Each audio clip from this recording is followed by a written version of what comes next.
Hi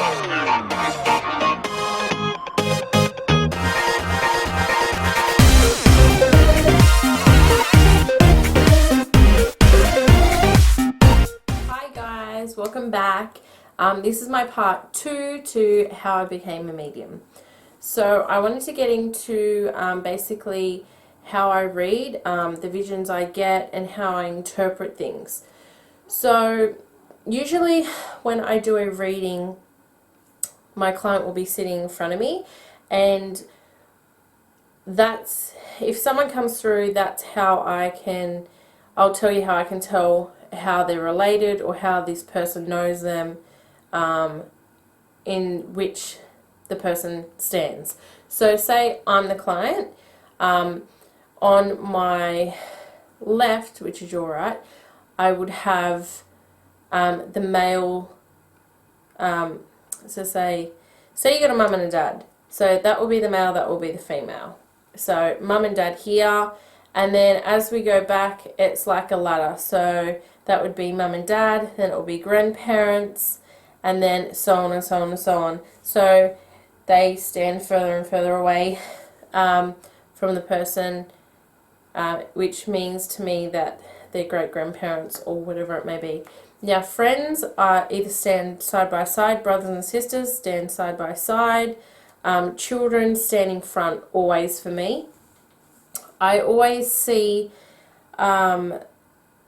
visions of objects, so I might get objects given to me, like shown to me. It can be silly, like once, for example, I got shown a doily with beads on it, and I had no idea what it meant. I didn't want to tell the client what it was, but in the end it ended up being a cover for a jug, the thing they used to use to cover jugs so flies didn't get in them.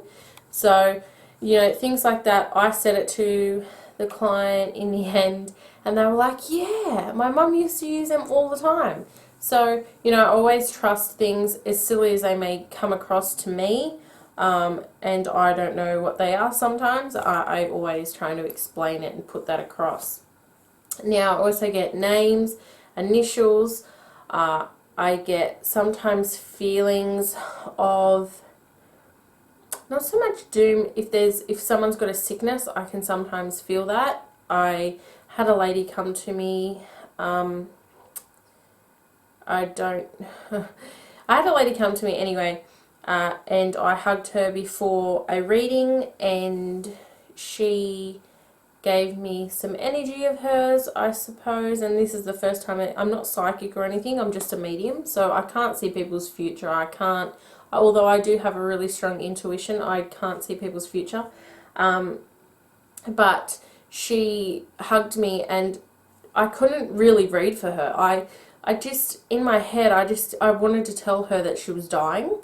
And if you know me, I couldn't say that to someone. I couldn't do it. And this urge of me to tell her that she's dying and things were going to be okay just kept on happening. Then I said to her, my body was shaking. I felt pain in my chest.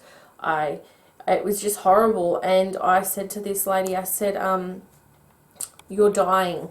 And she looked at me and she started crying, and she said to me, Tamina, I've got 6 weeks to live. So that was a big blow for me. It was very upsetting. I often cry during readings because I feel others' emotions. So that's just one example. So now I try not to hug my clients or too many people, because I instantly take on their energy, which, you know, sometimes is a good thing and sometimes it's not such a good thing.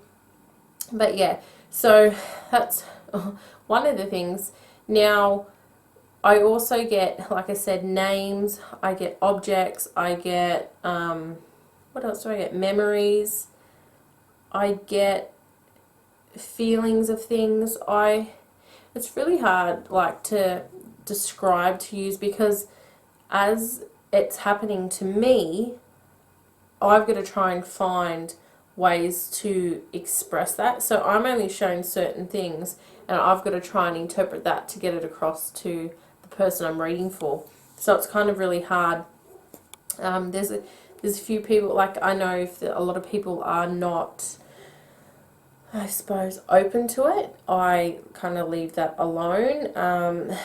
You know, like some things happen, like the other night in bed I touched Darren's foot and I just got a memory of him when he was younger, and I described a car, the colour and age and everything like that, and I said, you know, and he couldn't think for a second, and then I said, it's, you know, I just kept on explaining to him, like, you need to come back at me with something because I was showing this for a reason, and he showed me something and he remembered, and it all kind of fit into place. I don't know why I was showing that memory, but I was. And yeah, so that's like the random things that I get. It happens all the time. I usually learn to shut off things. I've had people come up to me like really strange, like I'll be in the middle of shopping and I had a lady come up to me once and she's like, you see things. And I was like, pardon? Like I thought this lady was cuckoo. And she's like, you know, you have visions. And she was touching my hand and I was like, what the hell? And it turned out that she was a medium or a psychic. And in the end, she kept on looking at me. And her and her husband, she was like in her 60s or something, and her husband was just kind of smiling along with it, and they were like Greek or Italian or something, and they looked really well off, and I was just thinking, what is going on here, you know? Anyway, she come back up to me and she's like, you know, I know that you see things, and I was like, yeah, and I just kind of laughed it off. But like weird things like that happen to me, and sometimes I see people in public and I know that they've got a gift. Like I know that they've got a strong intuition. I know that they've got the same intuition as me. It's just really hard to explain, but I feel their energy. So that's kind of how I interpret things. I'm still learning. It's only been 3 years, well, nearly 3 years since this started to happen to me. I do not do readings, like I said. I've kind of cut back on that. I do readings for friends and family.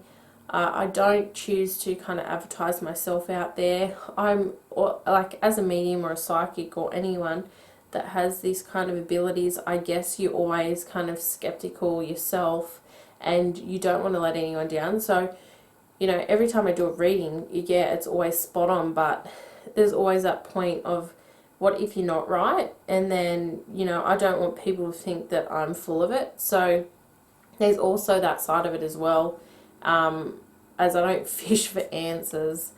So yeah, so I kind of steer clear of that. I suppose sometimes I feel good when I do readings because it opens up, obviously, the gift that I'm meant to be using. And I believe that everyone has this gift, but we're just not open to it, and some of us are. Sorry, that was my phone. Yeah, so anyway, I might even do a part 3. Like, you know, it's something that I've got so much knowledge about, and there's so much that you could explore with it and talk about. Like, I could go on forever, but you know, with me, how I interpret things is usually memories, visions, names, colours, the touch of someone. I do not read objects. I don't know how to read objects yet. I don't know how to do that. I don't see how I could do that. I don't know how I could open up myself to do that. But I'm not at that stage yet. But yeah, I just wanted to share this with you guys. It's something that happened to me along with when I had my seizures. I think my life up until that point was fine until I had my seizures. My whole life changed. You know, I had the seizures, I got anxiety from that. You know, I got very unwell. I had a lot of stuff happen in that short amount of time, and that's why I've got so much to sit down and talk about. Like, I'm only 31 and I have been through so much, and I think it's not just me, it's just that I'm making it public and I have a channel to express myself to people, and I'm good at opening myself up. I'm a deep spiritual person, and so yeah. So I hope you guys enjoyed this, and check out my other videos. Check out part 1 to this, and then it will all make sense. And check out our other videos, and if you haven't subscribed, subscribe. Please share around, and I'll see you for our next videos. Bye.